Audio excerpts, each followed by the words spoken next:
Olá, sejam muito bem-vindos a esse novo projeto da TV Meio, Pod Canal Saúde. Eu estou muito feliz de estar retornando, especialmente num mês que fala muito sobre a saúde dos homens. E recebendo aqui esses dois grandes profissionais, amigos médicos, que vão colaborar comigo, inclusive que hoje vão estar dando start aí a esse mais novo projeto meu, de volta, depois de passar aí alguns meses fora da TV e fora também do digital. Estou muito feliz realmente de estar de volta aqui com vocês e é claro que agora a gente vai falar muito mais de saúde, vindo da referência do programa Canal Saúde, já há quase 13 anos aqui na TV Meio, mas agora nesse novo formato, né, numa tendência que chega inclusive para nós profissionais aqui da TV Meio, que é o podcast. Eu queria desejar aí a vocês que vão estar, a partir de agora, conversar aqui comigo. Boas-vindas, né, a esse novo formato. Inclusive, já começar perguntando como é que vocês estão se sentindo, né? Amigos que, inclusive, muitos anos comigo no Canal Saúde, mas agora nesse formato digital. Gostaram? Excelente, gostei. Em primeiro lugar, agradecer aqui o convite, né, Carla? Carla é uma grande amiga de muitos anos, né? E me sinto bem em casa aqui hoje, porque com a Carla, com o Auros, que também é um grande amigo de muitos anos, né, desde a infância.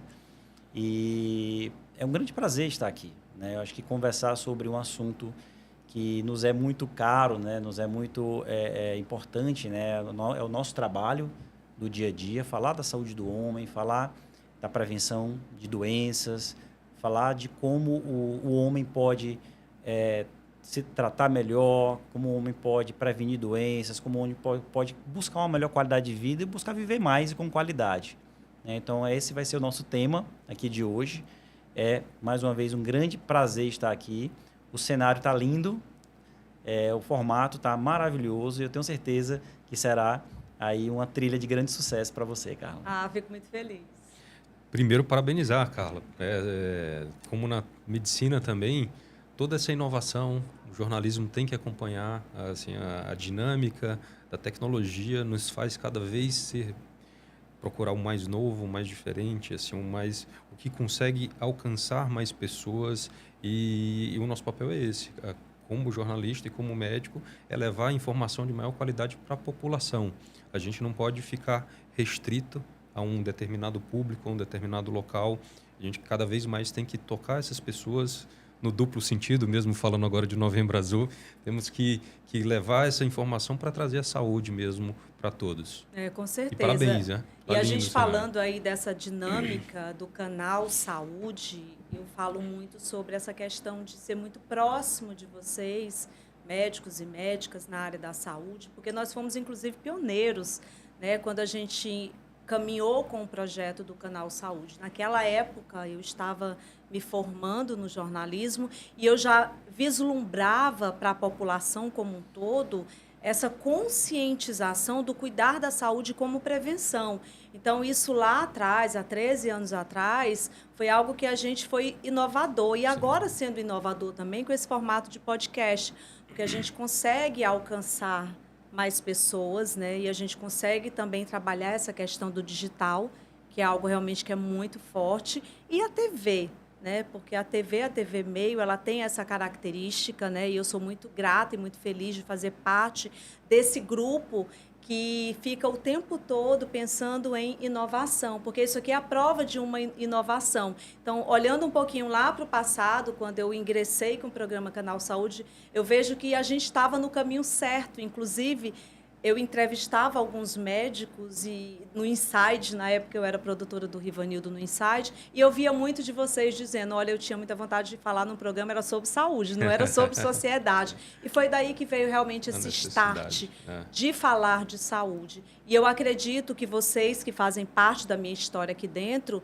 também perceberam muito isso quando vocês estavam ali, sendo entrevistados por mim, falando sobre algo que é de vocês, que é o que vocês fazem, que é a medicina. Vocês observaram também que o Canal Saúde, durante todos esses anos, tem sido muito importante para essa prevenção das pessoas? Sem dúvida nenhuma. Eu sou uma prova viva, né? Lá desde o comecinho, né, Carla, que a gente está junto.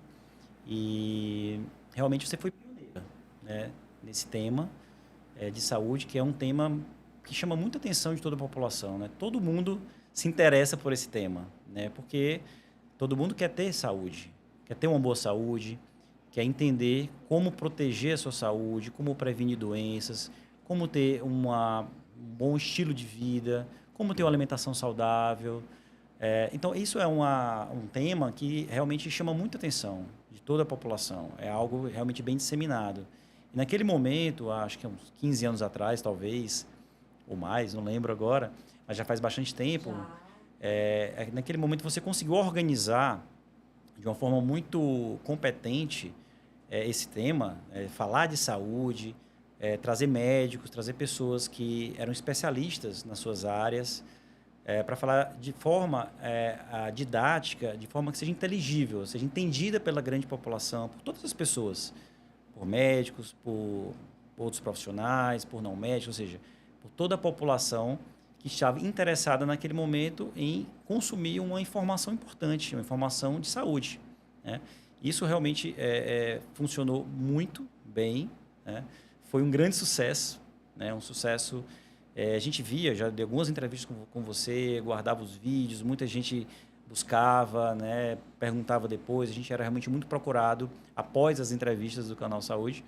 E aquilo foi realmente um momento que trouxe essa visibilidade para esse tema, como eu falei, realmente de extrema importância. E eu não tenho dúvidas nenhuma de que esse seu programa novo vai ser um sucesso bem maior até, como o Dr. Auros falou aqui, com inovação, usando tecnologia, usando novos formatos, para que a gente consiga realmente buscar lá em cada pessoa que se interessa pela sua saúde, buscar dela a atenção necessária para que essa pessoa, junto com seus familiares, com sua comunidade, consiga buscar a melhor informação para que ela possa realmente viver melhor. Que é esse o nosso objetivo, fazer com que as pessoas possam viver melhor. E desse sentido, doutor Auros, por exemplo, hoje a gente está aqui para falar do Novembro Azul, mas não só para falar sobre a importância desse mês, porque a gente tem campanhas. A gente acabou de sair da campanha do Outubro Rosa. Essas campanhas são muito importantes porque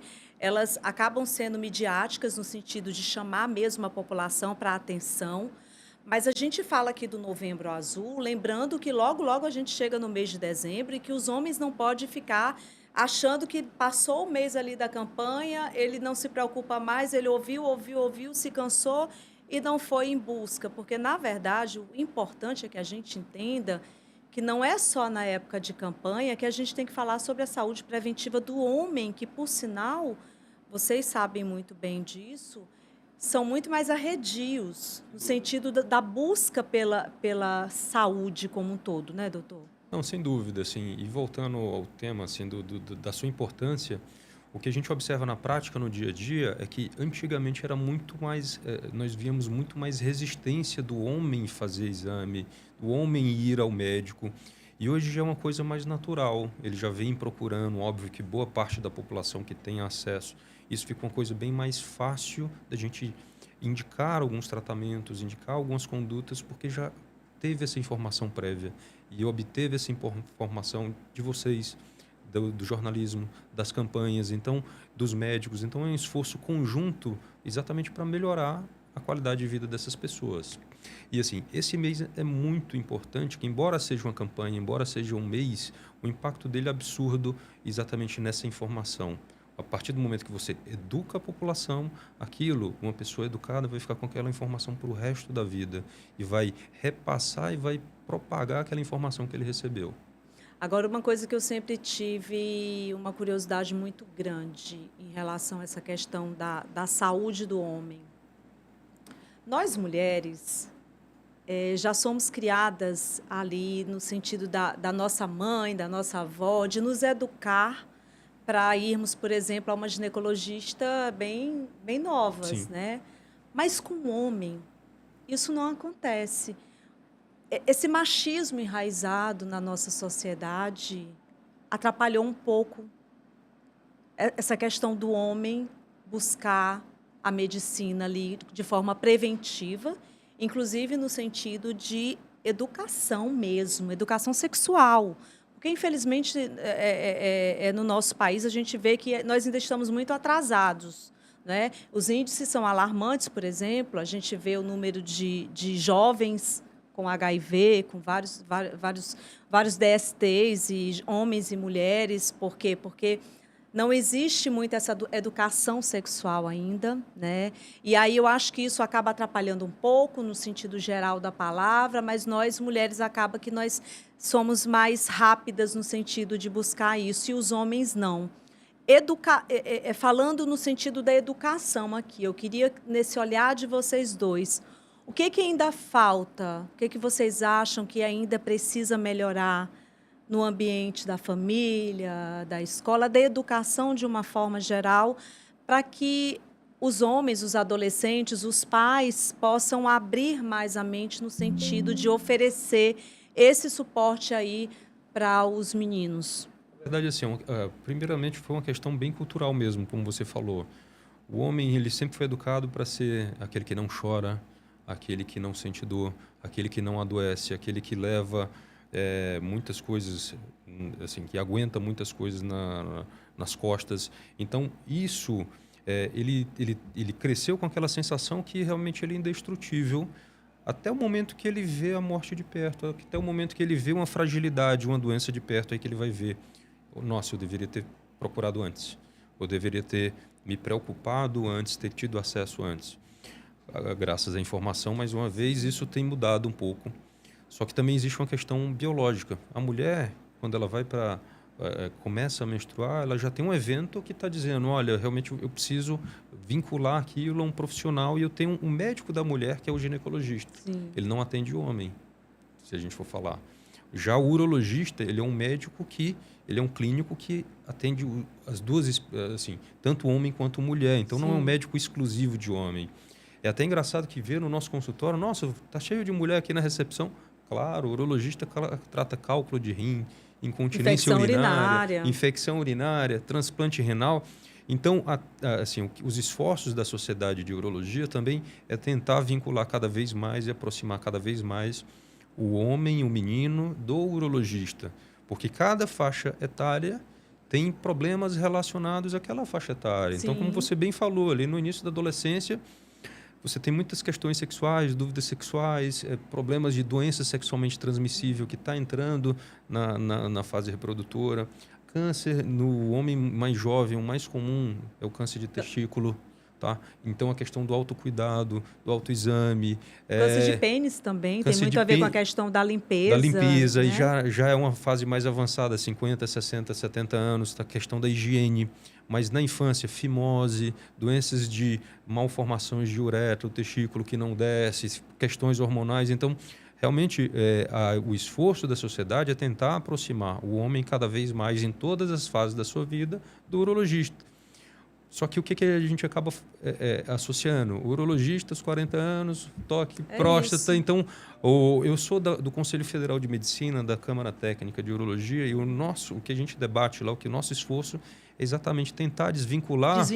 O Novembro Azul ao toque retal. Sim, sim. Na verdade, eu acho que a gente faz afastar quando fala disso. Às vezes nem é preciso.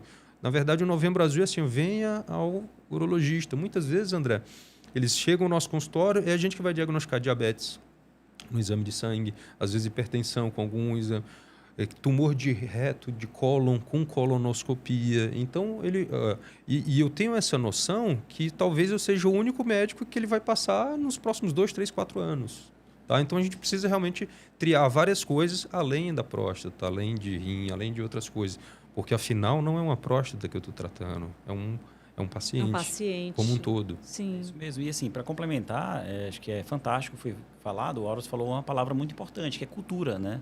Então é bem cultural, né? Acho que a construção da masculinidade, ela passa por todo esse fator de força, né? De não, como você falou mesmo, de não chorar, de resistir, né? Então o homem, ele tem essa tendência de não buscar, né? Se ele não está sentindo nada, ele não vai buscar, não tem essa ideia, né? Esse entendimento de prevenção, de cuidado, de saúde. E os números mostram isso, né? Assim, são números, inclusive, do INCA, de sociedades nacionais, de que a mortalidade do homem, de forma geral, ela chega a ser quase 3 vezes maior do que a da mulher. O homem morre muito mais do que a mulher. Muito mais do que as mulheres. A expectativa de vida do homem é 7 anos menor do que das mulheres. 7 anos menor. O homem tem uma maior mortalidade na idade dos 20 aos 50 anos, que é aquela idade intermediária, como foi bem falado aqui pelo Auros. Então, a época que você é jovem, e não sente nada, né? E vão ter diagnóstico de doenças nesse momento.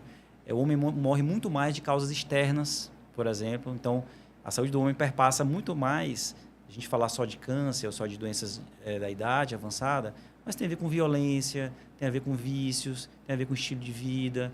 Então, realmente, e como você bem falou no início, o Novembro Azul, o mês de novembro, é só um mês de conscientização. É um mês para a gente lembrar que não só no mês de novembro essas ações têm que ser feitas, elas têm que ser contínuas. Todo homem, ele deveria, da mesma forma como uma mulher, ter o seu médico que acompanha, ter o seu médico que vai, não só, como o Horus bem falou, ele vai no urologista, o urologista vai lá e pede um eletrocardiograma, uma glicose, e ele vai diagnosticar um diabetes, por exemplo. E um diagnóstico precoce de diabetes previne um monte de doenças. Infarto no futuro, AVC, problemas cardíacos de forma geral. Então, assim, cuidar da saúde, ela vai bem além do que apenas a prevenção do câncer de próstata, que é o tumor no sexo masculino que mais acomete homens. São mais de 70 mil casos no Brasil por ano. É o tumor realmente que chama a atenção. A gente deve prevenir. Todo homem, como o Auros vai falar aqui, a partir dos 50 anos de idade, ou se tiver fatores de risco mais jovem, deve procurar um urologista, deve ter seus exames de rotina, porque o diagnóstico precoce, ele quase sempre é mais eficaz. O tratamento de uma pessoa que diagnostica mais cedo um tumor, ele, em geral, quase como regra, ele é um tratamento menos agressivo e é um tratamento que tem maior chance de cura, com algumas exceções, mas isso a gente pode tomar como regra. Então, a prevenção, a gente gosta de falar isso, né? A prevenção, ela é sempre o melhor remédio. É sempre o melhor caminho. O doutor Auros Dourado é urologista, o doutor André Sobral é oncologista. Hoje, para essa entrevista especial, eu fiz questão de convidar esses dois médicos de diferentes áreas, que fala e trata da saúde do homem como um todo e das mulheres também, mas justamente para poder trazer um parâmetro para você que está nos assistindo aqui no Podcanal Saúde, da importância realmente dessa questão do prevenir, mas também a importância dos médicos profissionais nas suas áreas distintas, porque é uma coisa que me deixa muito feliz, e eu sou muito feliz em morar em Teresina, trabalhar aqui em Teresina, no nosso estado do Piauí, e conhecer os melhores profissionais da área da saúde. Eu bato no meu peito quando eu vou para qualquer local e eu digo, nós temos os melhores profissionais na área da saúde, porque, de fato, é assim que a gente sabe que funciona a saúde. Você está aqui, receber um paciente com um diagnóstico do câncer, já passa ali para um oncologista tratar, mas essa forma de atuação de vocês é muito peculiar, nossa, aqui. E isso nos dá essa sensação, realmente, de se sentir tranquilos, inclusive quando se vai receber um diagnóstico do câncer.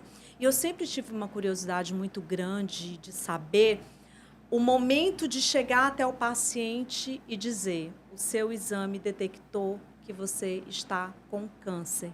Porque para muitas pessoas, receber um diagnóstico do câncer é como se você estivesse recebendo ali um diagnóstico do fim da vida. Uma sentença, né? É uma sentença, não é? E a gente precisa entender que não é assim. Na verdade, a gente não sabe de nada do que pode nos acontecer, porque a vida é uma caixinha de surpresas. Então, muitas pessoas são curadas do câncer.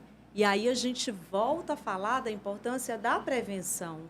E não só levando em conta a questão da idade, mas por que não culturalmente já começar a passar para essa nova geração a importância de começar desde cedo a ir a um urologista? Sem dúvida. A ir a um profissional para se cuidar, não é, meninos? Então, assim, o momento do diagnóstico realmente é um momento muito difícil para a pessoa. E aí é onde eu separo os bons técnicos dos bons médicos. Qual que é a diferença? O bom técnico, ele sabe medicina, mas o bom médico, ele tem que acolher aquele paciente. Nós, como os médicos, assim, que damos muito... Eu dou diagnóstico de câncer praticamente todos os dias. Então, o mais importante é você realmente olhar no olho daquela pessoa e você transmitir que, assim, olha, realmente não é fácil, eu não gostaria de estar na sua posição, mas saiba que a gente vai estar junto nesse caminho e que o que for possível, nós estaremos aqui para fazer o melhor para você e te ajudar nesse percurso. Então, só que até chegar lá, realmente, o mais importante, como você falou, é prevenção. Qual que é o grande problema? Não é fácil, não existe uma fórmula mágica, uma pílula mágica, não existe. Nós vemos várias pílulas na internet, mas não existe.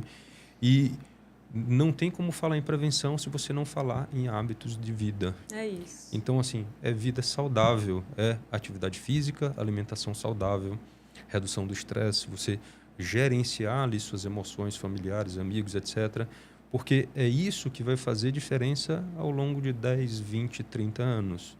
Então, eu costumo dizer que o câncer tem 3 causas, né? Genética, que você não consegue mudar, na verdade você herda. E aquilo que você faz da sua vida, infelizmente ainda tem o acaso, o azar, que mesmo fazendo tudo certinho, e normalmente esses exemplos são citados, o fulano não fez tudo certinho, vai ter um câncer. Ali é a minoria, porque realmente as mutações ocorrem aleatoriamente ao acaso e pode acontecer, infelizmente, mas grande parte hoje, talvez 1/3 do câncer é açúcar e gordura, outro terço seria vinculado ao cigarro e infelizmente hoje eu estava muito feliz porque a gente via o cigarro declinando de uma forma absurda. Mas voltou, só que agora o vape, cigarro eletrônico está aumentando e a gente não sabe nem os impactos daqui a 10 anos do que isso vai acontecer. Estudos mostrando, né? Assim, na verdade, o vape é pior do que o cigarro. Pior do que o cigarro. Isso. As substâncias químicas do vape já tem estudos publicados em revistas internacionais mostrando que o efeito sobre o parênquima pulmonar elas acontecem mais precoce do que o cigarro. E tem substâncias tóxicas viciantes, como o cigarro tem também. Tem as substâncias que trazem o sabor do vape, que são substâncias tóxicas também. E, infelizmente, o vape ele é proibido no Brasil, inclusive. Pela Anvisa. E a Anvisa proibiu também agora a questão do chip da beleza. Do chip da beleza, do implante com vários hormônios que estão sendo manipulados de forma não científica, Sim. que tem impactos negativos na saúde. Uma forma de você pensar na questão do chip da beleza, eu estou dando testosterona demais para aquele paciente. Sim. Vou dar um exemplo. Você está hipertrofiando um músculo, mas teu coração é um músculo, ele vai hipertrofiar. Aumenta infarto, aumenta AVC, aumenta uma série de coisas. Então, a gente tem que pensar na saúde, mas não só do ponto de vista estético. Né? Realmente da saúde que vai te prevenir, vai trazer uma boa vida. E deixar desse imediatismo. Às vezes você quer respostas imediatas e não existe. Assim, não tem uma solução fácil, a não ser realmente bons hábitos de vida. Inclusive, potencializa o câncer. A reposição hormonal. Isso.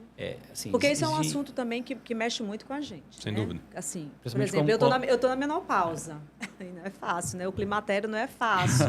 E aí a gente fica bombardeada de muita informação e muitas vezes a gente não sabe para qual lado vai.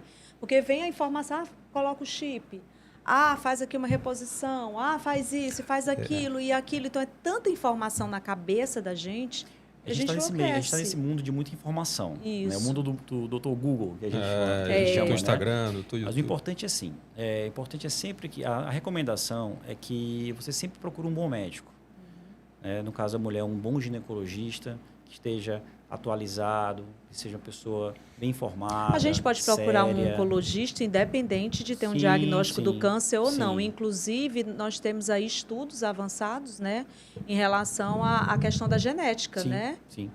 A gente pode falar da questão da genética, que é muito importante. O Auros comentou aqui, nisso. Né, que quando a gente vai avaliar as causas do câncer, né, tem a regra dos 30%, que ele até falou, né, mais ou menos 10% são cânceres de origem eminentemente genético, né? Ou seja, você herda um gene alterado, familiar, e aquela alteração genética ela predispõe ao desenvolvimento de um câncer. Então, isso é um imponderável, você não tem como prever, mas hoje em dia existem testes genéticos que a gente consegue, de forma individualizada, detectar o risco. Né? Então, eu consigo saber, antes do desenvolvimento de uma doença, quais são os riscos que aquela pessoa pode ter, e aí sim traçar uma estratégia de tratamento, de prevenção, inclusive de Que é o medicamentos. caso da Angelina Jolie, que todo mundo É fala. um dos casos mais emblemáticos. Mais emblemáticos, né? Verdade. E a genética 10%, 30% cigarro, 30% Sim. aquela tríade que a gente chama de obesidade, sedentarismo, alimentação. Né? Então, obesidade, sedentarismo e má alimentação, ela é a tríade que representa mais ou menos 30% de todos os tumores. É muita coisa. É muita coisa. É muita coisa. Isso está na nossa mão. Sim. Está na nossa mão. E a gente percebe hoje em dia as pessoas com maior preocupação com a sua saúde. Eu acho que isso é visível, né? Então, as pessoas tendendo a ter um peso mais controlado, a ter uma alimentação mais saudável. Agora, a alimentação saudável, em geral, é mais cara e mais difícil. Quem tem aquela vida corrida, às vezes, não consegue. Porque a comida que a gente Carboidrato chama, é mais barato. Carboidrato é mais barato, é mais fácil, né? Então, realmente, a alimentação e o cigarro, né? E como o Auros falou, tem aquele conjunto de 30% que é o imponderável. Tem paciente que chega no nosso consultório, doutor, mas eu sou magrinho, eu faço atividade física, eu me alimento bem, eu não tenho nada alteração genética e aparece uma doença. Realmente, existem alterações genéticas que acontecem ao longo da vida e muitas delas a gente não entende ainda o motivo, a ciência está sempre evoluindo. Então, ou seja, o fato de você ter um bom estilo de vida, um estilo de vida saudável, cuidar da parte genética, cuidar da mente também, que é muito importante, ela vai diminuir muito o seu risco, não só de câncer, mas de outras doenças. E não previne 100%, mas ela vai diminuir muito e vai fazer com que você possa ter, sem dúvida nenhuma, uma vida mais longa e mais saudável, com maior qualidade. E até porque assim, a principal causa de morte aqui ainda são doenças cardiovasculares. É infarto, AVC, ligado a colesterol, a placas de gordura. E voltando à sua pergunta, reposição hormonal é uma coisa, suplementação é outra. Então, assim, quando você explica pra gente, por reposição favor, hormonal, Alves. por exemplo, um homem de 40 anos começa a cair testosterona, realmente está em níveis baixos de testosterona, aí é correto, é seguro, tem vários estudos que dizem para que nós podemos aumentar essa testosterona sem aumentar riscos de doença. A gente vai voltar ao basal dele. Outra coisa é chegar um paciente com testosterona normal ou mulher com níveis femininos de testosterona e tomar níveis masculinos de testosterona para ganho de massa muscular, para perder gordura corpórea, enfim. E tem uma série de outros efeitos colaterais. Por exemplo, o aumento da testosterona na mulher é utilizado, às vezes, para ganho de libido. Está com queda de libido, você pode fazer um cremezinho de testosterona a dose baixa, isso não tem problema. Agora, doses maiores, você vai ter a mudança do timbre vocal, acne, aumento de acne, queda de cabelo, aumento de clitóris, uma série de outros problemas que podem realmente causar doenças e vão causar doenças no médio e longo prazo. Levar, inclusive, a um infarto, né? Sem dúvida. Então, assim, uma coisa é você voltar ao basal que você tinha, o teu hormônio é repouso, é seguro, tem vários... Outra coisa é você... É muito comum hoje no paciente. Eu estou com um paciente com testosterona normal de 300, 400... Não, doutor, eu quero aumentar minha testosterona aí para 1.500. Está errado. Tá? Não tem estudos de segurança, os estudos que tem mostram realmente que tem efeitos colaterais mais sérios no futuro. Entendi. Mais uma vez, é importante o que o Auros falou, a reposição ela realmente é segura, contanto que ela seja orientada por um médico. Né? Por que eu estou dizendo isso? Por exemplo, no caso da testosterona, às vezes os pacientes perguntam para a gente, doutor, mas a testosterona, a gente fala muito do câncer de próstata, né? O câncer de próstata é alimentado pela testosterona. Repor testosterona aumenta risco de câncer de próstata? A resposta é não. Não aumenta risco de câncer de próstata. Mas se você tem um diagnóstico de câncer de próstata, a testosterona externa ela pode estimular aquela doença. Por que eu estou falando isso? Porque mesmo que você faça ali uma dosagem de testosterona, está baixa, então eu vou repor, vou comprar um gelzinho. Não, procure um médico primeiro. Procure um urologista, ele vai fazer uma investigação, vai fazer exames de rotina, vai detectar problemas de saúde que possam estar ocultos para verificar a segurança de se fazer uma reposição hormonal naquela pessoa. Então, é muito importante que não se faça nenhum tipo de reposição hormonal, nem gel, nem chip de beleza, enfim, sem uma boa orientação de um médico de confiança. A mesma coisa com mulheres. Outro exemplo que a gente vê muito comum é a vitamina D. Vitamina D, o recomendado acima de 30 para pacientes acima de 60 anos e 20 para pacientes jovens. Às vezes a gente vê paciente com vitamina D de 120, 150, doses assim, tóxicas que a vitamina D... E depois da pandemia as pessoas passaram a usar... Associaram muito a vitamina D com a questão de prevenção de várias doenças. Assim. Tem grandes 5 estudos assim, realmente mais sérios, não houve prevenção de cardiovascular, não houve prevenção de nada. Na verdade, a vitamina D vai atuar meio que como um hormônio também no metabolismo de cálcio, de outras coisas. Óbvio que você ter níveis normais é muito bom. Agora, o problema é a dose aí. Aumentou demais, tem pacientes que levam a insuficiência renal, calcificação renal, e o paciente vai precisar fazer hemodiálise por conta de vitamina D. Então, o excesso que às vezes é propagado por alguns profissionais que não são tão éticos é que é o grande problema. Então, assim, a gente tem que ter cuidado com o excesso de informações, porque, assim, no Instagram, ninguém vai fazer triagem do conteúdo, se é ético, se é correto. No Google, da mesma forma. Escreveu, está ali, faz o vídeo. Nós temos vários exemplos assim, de profissionais bem famosos que estão sendo até processados por condutas que não são aconselhadas pelos conselhos regionais. E está na moda você fazer o que um influenciador está ali fazendo, aí de repente você vê aquele corpo maravilhoso, aquela pessoa, e você acha que você vai ficar igual, e você começa a tomar um monte de medicamentos. Eu fico muito preocupada com essa geração. Eu falo isso porque eu tenho 2 filhos, né, que já são adultos, e assim é muito difícil para uma mãe e para um pai conter um adulto que acha que sabe de tudo, né? Então, quando eu vejo de repente assim meus filhos, tá na academia, tá tomando aquele monte de suplementação, eu digo, gente, mas isso aqui não é remédio demais, não é muita coisa. Eu tento ir daquele jeitinho, mas nós sabemos como é que é a cabeça de jovem, não é brincadeira, não é fácil. Nós, mães e pais, sabemos que é difícil.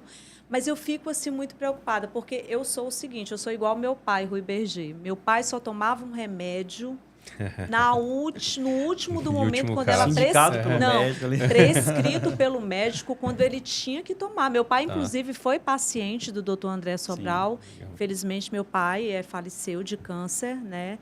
Mas ele ainda teve uma sobrevida, né, Dr. André, muito tempo. Então, ele teve o câncer de próstata e ele conseguiu aí superar mais de 12 anos, vivendo muito bem. Então, ele sempre seguiu muito à risca o tratamento. O doutor André sabe bem, né, doutor, como é que foi tudo isso. Mas é exatamente essa questão do medicamento. Eu acho que essa automedicação, tomar suplemento demais, remédio demais, é um ponto, inclusive, que a gente precisa abordar aqui, inclusive falando aí dos homens, da saúde dos homens, também para os homens. Porque os homens também, eles estão mais vaidosos. Sem dúvida. Né? E aí eles acabam tomando muita coisa. Lembrar que nós estamos no mundo da informação, né? É muita informação, e uma das coisas que a gente precisa fazer é saber filtrar a informação correta, né? E lembrar que existe uma ciência, né? Então, tem aquele ditado que a gente fala assim, se mal não faz, se bem não faz, mal não vai fazer, né? E que não é verdade, né? Não é verdade. O que eu quero dizer com isso? Assim, muitas vezes você vai tomar suplementos ou preparados que você não sabe nem como é que é feito isso. Mas você pensa, não vai fazer mal, se bem não fizer, mal não faz. Mas a verdade é que muitos desses preparados, ou vitaminas, ou chips, ou manipulados, eles fazem mal. Eles fazem mal. Mesmo produtos que você chama de fitoterápicos, às vezes aqueles preparados, se chamava antigamente garrafada, né? Sim. As garrafadas que as pessoas às vezes traziam. E muitos deles são tóxicos para o fígado, para os rins. Então, não é verdade que se você vai tomar qualquer coisa que alguém lhe... É natural, não faz mal. É natural que não faz mal. Pelo contrário. Muito pelo contrário. Quando a ciência estuda um tratamento, ou um medicamento, ou uma droga, existe toda uma sequência científica que está desenhada há mais de 200 anos. É o método científico. Você estuda primeiro dose, você estuda segurança, você estuda toxicidade... Você estuda farmacocinética, farmacodinâmica, ou seja, você vai entender como que aquela droga funciona no organismo, você vai entender quais são as toxicidades que ela traz, qual é a dose ideal, e você vai entender se aquela droga ela é eficaz ou não para determinada doença. Então, esse processo é um processo lento, é um processo científico, né? E ele precisa ser feito. Como o doutor Rui, eu também não teria coragem de colocar no meu organismo algo que não passou por esse processo. Eu não tenho como saber, né, se aquilo realmente vai fazer mal ou não, né? Então, realmente, talvez... eu não vou dizer que falta isso para as pessoas, mas é porque a gente está no mundo da informação mesmo. Sim, muita informação diferente. E realmente, por ter tanta informação, tanta agilidade hoje nas relações interpessoais, eu acho que a gente está perdendo um pouco de paciência para fazer a coisa bem feita, tá? Algum tempo atrás, a gente teve o exemplo da fosfetanolamina, que algum pesquisador disse que curava câncer. Por conta disso, houve uma comoção popular para pular os ritos do estudo científico. Pulou, liberaram e no final os estudos comprovaram que não serviam para nada. O que fizeram? Transformaram em fitoterápico, né? E está sendo vendido. Então, a gente tem uma grande regulamentação para as drogas, para os medicamentos que estão sendo vendidos no balcão e carece uma regulamentação para suplementos alimentares, para várias outras coisas que continuam sendo vendidos sem uma comprovação científica, sem uma fiscalização de realmente o que está ali é o que está sendo entregue. Então, esse é o grande problema. Eu acho que a gente tem que voltar também o olho para isso aí, para começar a... Quando a gente quer regulamentar, não é que quer proibir. Na verdade, o papel dos conselhos é garantir, não é a segurança do médico, é garantir a segurança da população. Então, enquanto a gente, como o CFM, a gente tá ali para regulamentar o que deve ou não ser seguro, ser seguido pelos colegas médicos. Então, quando o conselho faz assim, olha, o chip da beleza está proibido aqui, a gente realmente não aconselha.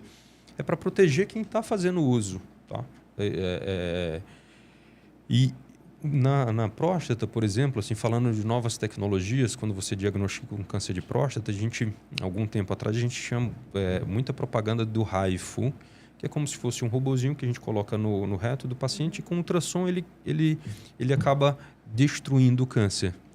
Só que o que nós vimos? Eu acho que entrou no Brasil em 2010. O conselho viu que estava tendo muitos processos, muitos problemas relacionados à indicação disso. Então, o conselho foi estudar e viu, realmente, olha, não é seguro, subtrata a doença. Então, foi proibido, acho que em 2019, 2020. Agora, novos estudos estão saindo, vai ter indicações claras e precisas. Talvez, no próximo ano, essa proibição volte atrás. Mas, assim... Nós temos que ficar vigilantes o tempo todo nos efeitos colaterais, o que é bom, o que não é bom, para dar o melhor para a população. E não vender mentiras, não vender ilusões. Então, um bom médico é difícil. Ética, né? Hoje, no meu consultório, André, chegou um paciente que passou com outro colega. Doutor, ele me garantiu que se eu operar o câncer eu vou ficar curado. Não existe isso. Eu digo assim, olha... Vamos ter cuidado. Eu vou lhe garantir que eu vou fazer o melhor por você e você vai ser tratado. A cura ou não, o tempo vai nos dizer. Porque o câncer, por que é câncer? Porque ele emite células que vão para outros órgãos. E às vezes aquela célula saiu muito antes de eu operar e está lá, dormindo ali no corpo, e um dia ela vai reativar e vai voltar a doença. E eu não tenho controle disso. Nós não temos exames que conseguem detectar essas células nessa fase. Infelizmente, assim, a ciência evolui muito. Eu adoro tecnologia, vocês sabem disso. Então, só que a gente está melhorando ano a ano. Talvez um dia a gente vai ter essa informação, mas ainda não temos. E nessa sua fala, né, é importante a gente lembrar o seguinte: não existe fórmula mágica, Carla. Não tem fórmula mágica para nada no mundo, né? Então, assim, não tem um chip que vai deixar você mais bonito do dia para a noite, não tem uma droga ou um medicamento que vai tratar todos os tipos de câncer, todas as doenças. Isso não existe, né? Na verdade, é como o Lauros falou, é um processo lento, é um processo de dia a dia, da ciência buscando os melhores tratamentos, de você buscando sua saúde, ralando ali na academia, fazendo uma alimentação saudável no dia a dia, deixando muitas vezes de comer alguma coisa, chocolatezinho doce, um chocolate no fim de semana, um bolo no aniversário. Picanhazinha gordurosa. É um esforço diário, individual, consistente, persistente, que vai trazer o resultado. O resultado ele sempre vem dessa forma, em todas as áreas.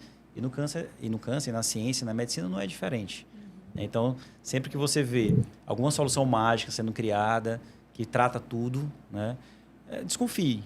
Né? Porque, na verdade, isso na prática não existe. Né? O câncer é uma doença, como o Mauros falou, uma doença extremamente heterogênea, tem mais de 200 tipos diferentes, com mais de 500 subtipos diferentes. E quando a gente estuda genética, a gente vê que cada pessoa tem um tumor, quando tem uma doença, aquele tumor ele é muito específico daquela pessoa, tem características genéticas, epigenéticas, ou seja, cada vez mais a gente individualiza o tratamento, né? Personaliza o tratamento, e para que aquela evolução seja a melhor possível.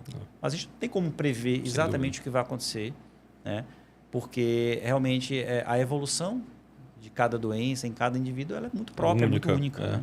E assim, uma boa qualidade de um bom profissional é se cercar de profissionais confiáveis ao seu lado. Então, assim, eu sou urologista, eu trato câncer de próstata todo dia. Mas, assim, eu não sei tudo de câncer de próstata. A gente tem que ter humildade de reconhecer nossas limitações. O André é oncologista, tem uma fase da doença que ele vai contribuir muito mais do que eu. Né? Ou seja, precisa de um radioterapeuta, ele também vai contribuir muito. Um nutricionista, um psicólogo. Uma equipe então, é uma equipe multiprofissional que vai dar a melhor assistência realmente para aquele paciente. E cada um, no seu métier, ali, no seu maior nível de conhecimento, vai contribuir da melhor forma.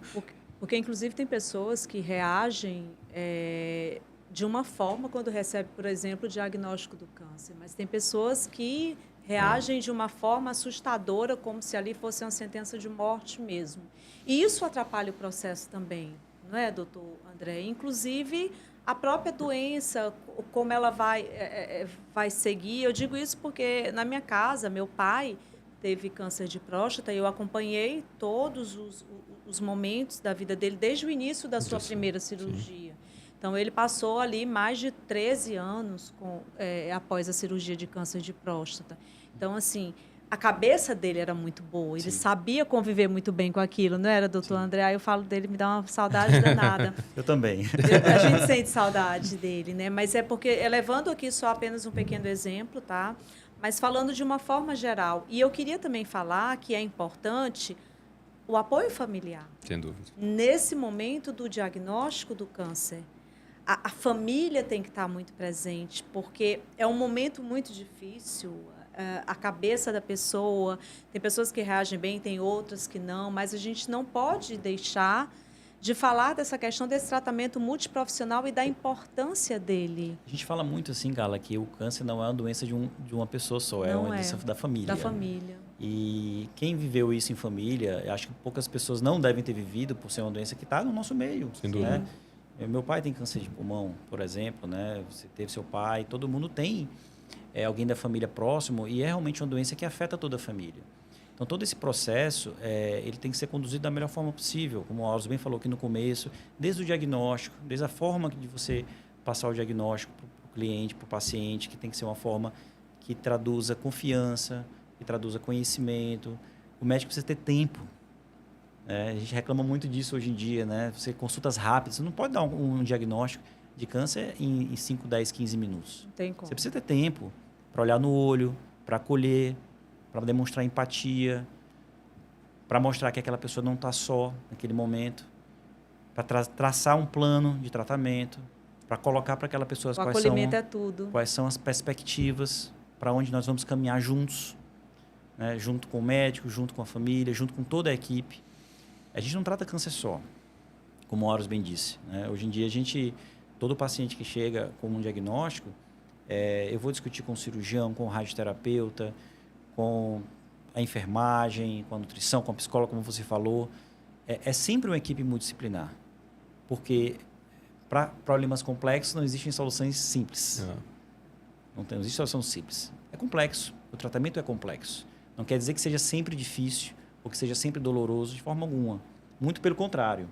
O tratamento do câncer ele tem evoluído muito nos últimos anos, desde as cirurgias minimamente invasivas, radioterapias mais personalizadas, tratamento oncológico muito mais direcionado, em que a gente diminui muito aquele velho tratamento de quimioterapia que tem efeitos colaterais para tratamentos mais personalizados. Então, hoje em dia, convive entre nós pessoas que tratam câncer e vivem normalmente, trabalham, sem dúvida, vão para festas, viajam com sua família e tratam sua doença. Isso é muito mais comum hoje em dia do que no passado. E muitas vezes vivem bem dessa forma. E assim, ainda tem um estigma. E às vezes é interessante que eu tenho pacientes que não falam nem para o irmão. Eu aconselho, você tem que falar para o seu irmão, tem que falar tudo. Não, doutor, é um caso particular, eu quero deixar aqui só eu e minha esposa, reservado. Então, é importante, pela questão da genética, a gente discutir isso também. E servir como exemplo. Assim, eu gosto muito de tratar câncer de próstata, porque realmente a mortalidade é baixíssima. Quando o paciente chega, a gente consegue dar eu fico feliz em dizer, olha, fica tranquilo, você não vai morrer disso. Você vai ficar super bem, vai viver anos e anos e vai acabar morrendo de outra coisa. Enfim, e daí a importância dessas campanhas de chegar, diagnóstico precoce, que quanto mais precoce, mais fácil da gente intervir, menor são as repercussões, mais uma cirurgia personalizada, da mesma forma que a quimioterapia, radioterapia, enfim, evoluiu. A cirurgia evoluiu muito e não é a mesma cirurgia para todo mundo. Cada paciente tem uma característica, tem uma localização de tumor diferente que a gente consegue preservar muito mais estruturas. E o grande medo era ficar usando fralda para o resto da vida, ficar incontinente, né? Ou impotente. Tem diminuído cada vez mais. Os pacientes a gente vê, tirou a sonda, operou, ficou 7 dias de sonda, antigamente era 21 dias. Ficou 7 dias, já está continente, tirou a sonda, já não usa mais fralda. Um mês já está voltando a ter relação em alguns pacientes. Então, assim, isso a gente fica feliz, porque além da cura do câncer, o que a gente quer é tempo de qualidade de vida. Não só tempo de vida, é tempo de vida com qualidade.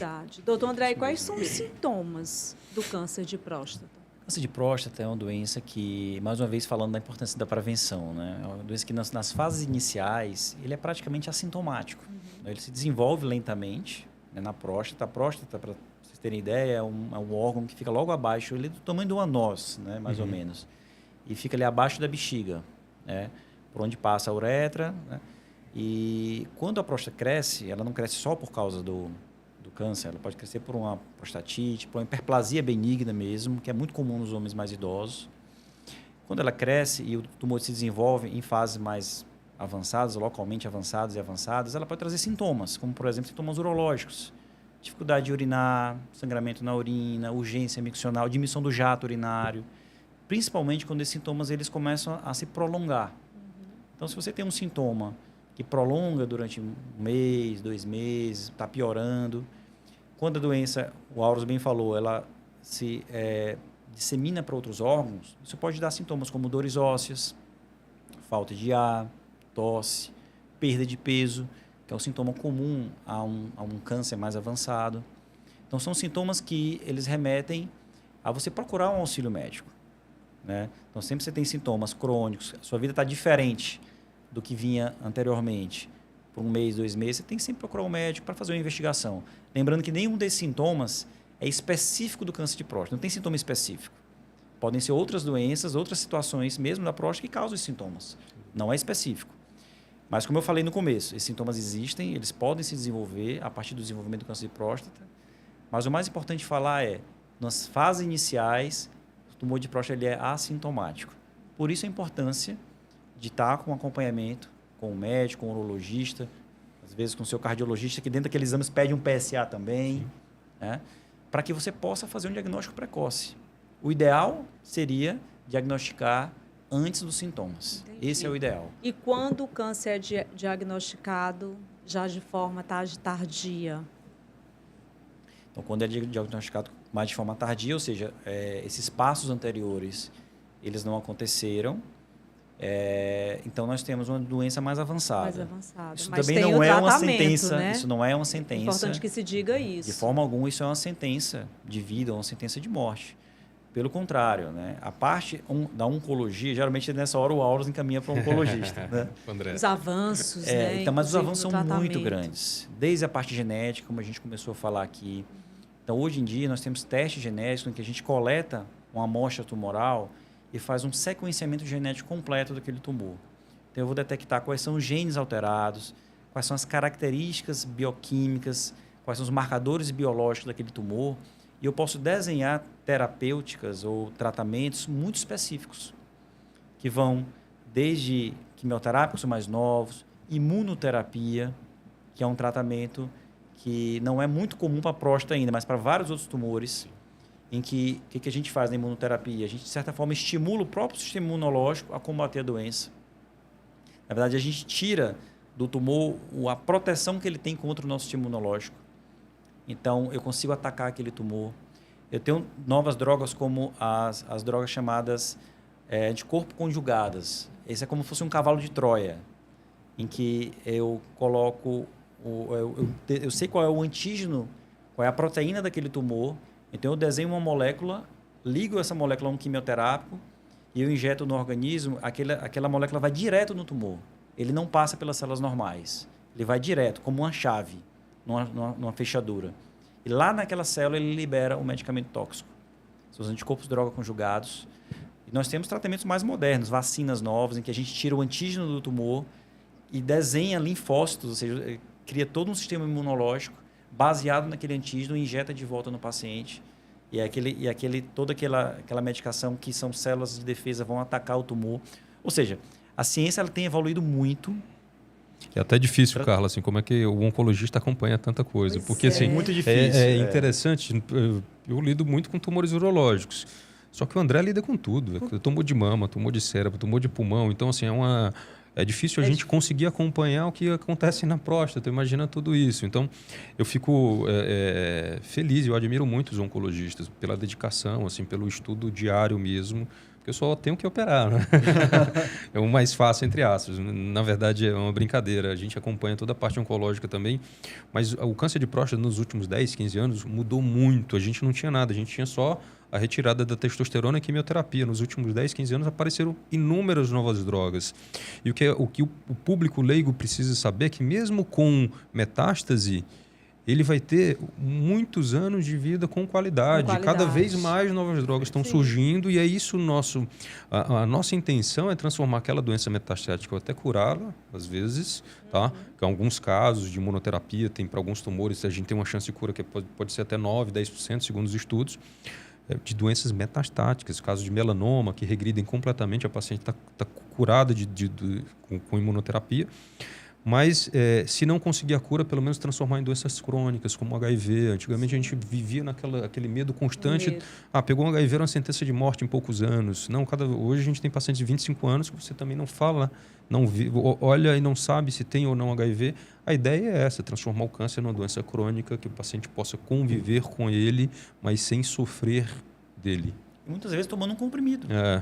Então, às vezes, ele tem uma doença avançada. E na próstata a gente vê muito isso, né? Então, um comprimido de uma substância, de uma droga que foi desenvolvida para aquele caso, para uma situação, para aquele cenário, e aquela pessoa pode ter uma vida muito, muito tranquila. Como eu falei no começo, pode trabalhar, pode viajar, pode ter sua vida em família, né? Com a presença da doença controlada. Sim. Com qualidade de vida. Então, isso é muito comum hoje em dia. Orientada pelo médico. Claro. Que é o profissional Sempre. que sabe o que você tem que fazer. Porque eu também vejo muitas pessoas que recebem um diagnóstico e aí começa a vir muita informação. Olha, toma isso. Eu fiquei curado disso. Eu tomei uma bebida sobre isso. Tem muito. Tomei isso. Então, assim, eu vejo umas garrafadas. Enfim, tem muita coisa e a gente tem que chamar a atenção da população para que a população possa entender que quem vai saber o tratamento para você é o médico, é aquele profissional. Lembrando que é importante a busca desse profissional, você ir saber quem é esse profissional. Olha o Conselho Federal de Medicina. Sem dúvida. Conselho regionais, né? Olhar aí os conselhos, saber quem é aquele profissional, se ele realmente faz parte, ele tem o CRM, como é que está. Porque no mundo que a gente está vivendo hoje, eu estou falando isso porque a gente tem tanta informação e é tanto profissional que às vezes nem é profissional mesmo da área da medicina. Quantos casos a gente vê, né? Sim. De profissionais que a gente jurava que aquele ali era um profissional da área da saúde e você depois descobre. Eu já cheguei a entrevistar um médico aqui há um tempo atrás, há uns anos atrás, que ele veio de fora e ele veio, me deu uma entrevista. Depois de uns 2 anos atrás, eu estava em São Paulo assistindo a televisão, de repente, eu estou aqui assistindo a TV e eu vejo aquele médico que eu entrevistei, que era um charlatão, e eu fiquei, uau! Olha só que situação. Eu digo, gente, como é que pode? É absurdo, hein? E assim, hoje a gente vê muito essa questão da modinha e tal, e quando eu vi aquela entrevista, era até um médico da área da fisioterapia Sim, e tal, sim. enfim. Eu fiquei assustada, eu disse, olha só, e eu entrevistei esse cidadão achando realmente que ele tinha aquele monte de diplomas e tudo e tal, e eu fico muito preocupada, porque a geração é do imediatismo. Sem dúvida. Ali é da internet, né? E a gente tem Verdade. que ter muito cuidado.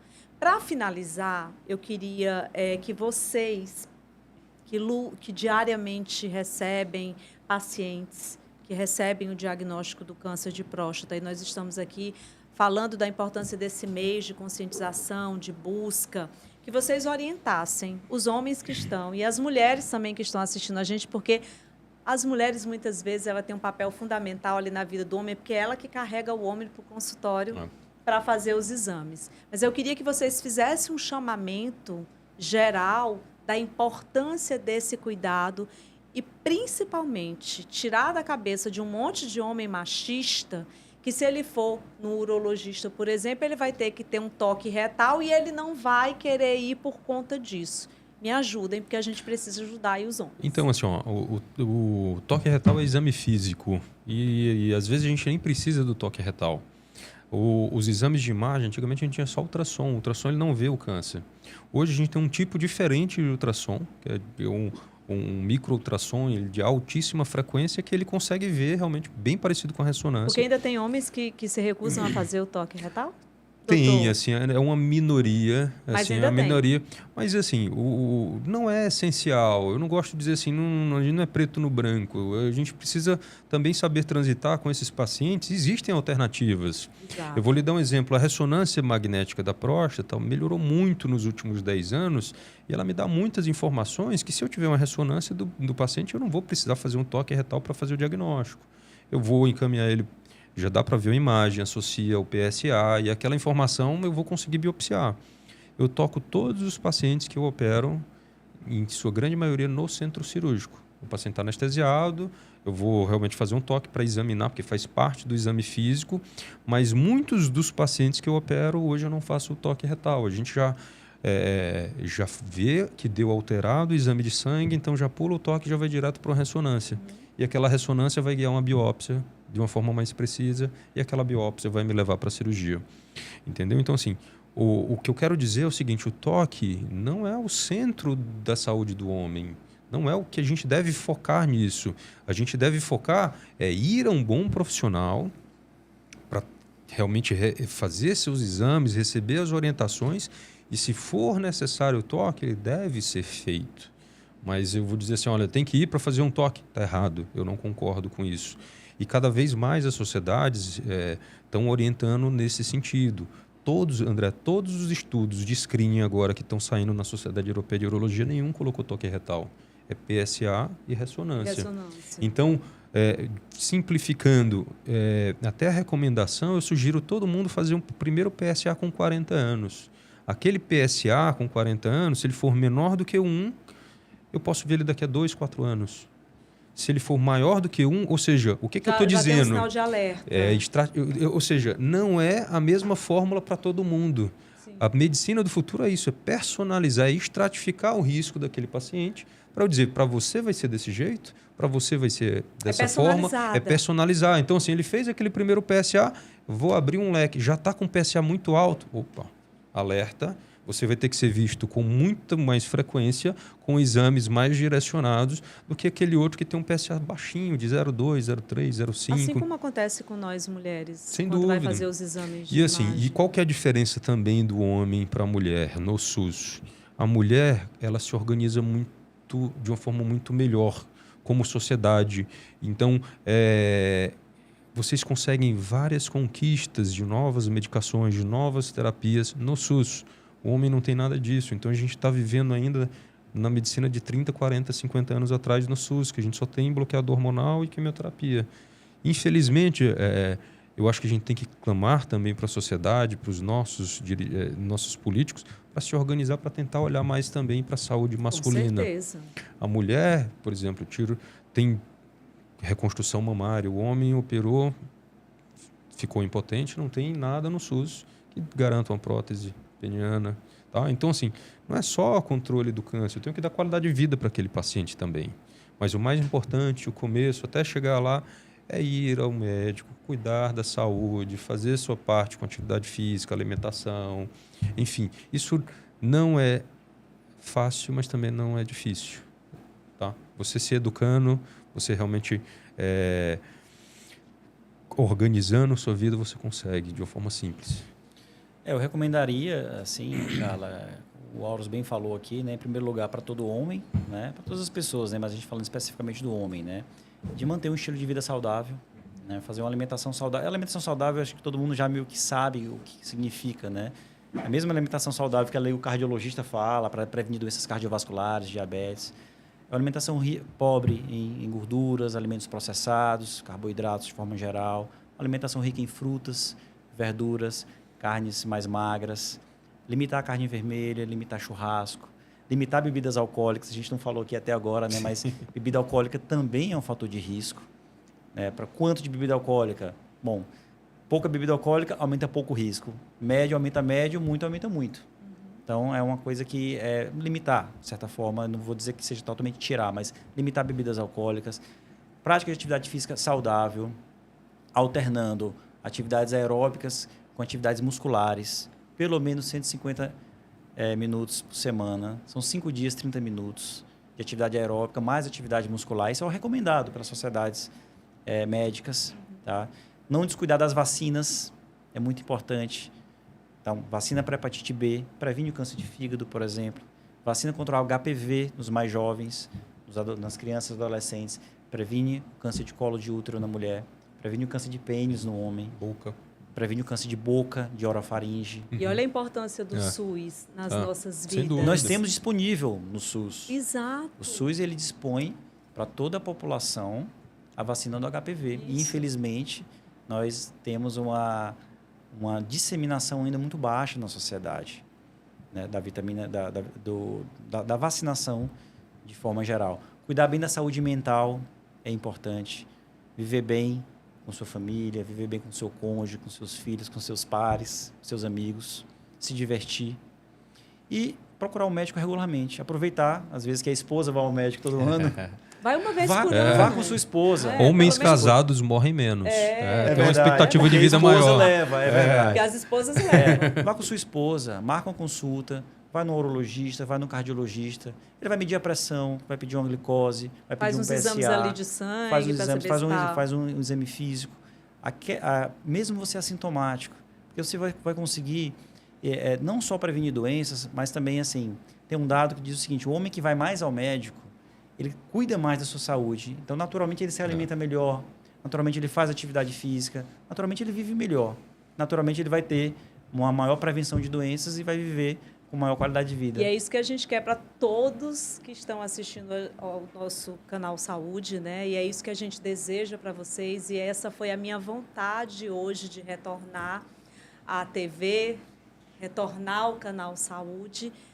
Esse era o meu desejo, era exatamente isso aqui que eu queria. Era fazer essa primeira entrevista nesse mês que é especial, né? Que é um mês de conscientização à saúde masculina, para que vocês que estejam aí nos assistindo possam pegar um pouquinho de cada coisa que a gente falou isso e tomar essa consciência de que prevenir é sempre a melhor solução. Meninos, muito obrigada por vocês terem vindo para cá. Estou muito feliz de ter retornado à minha casa com vocês junto comigo, viu? Eu que agradeço pelo convite mais uma vez. Obrigado aqui, André, pelas palavras sábias também, Carla. E boa noite a todos. Obrigado, Carlinha. Obrigado, Auros, grande amigo. Acho que foi assim um momento memorável aqui pra gente. Eu adorei. É ruim acabar, né? Ficaria aqui o dia inteiro conversando com vocês. É tão gostoso, né? Muito Foi bom. bom demais. Mas esse é só o nosso primeiro episódio. Ainda vem muito mais Pod Canal Saúde para vocês.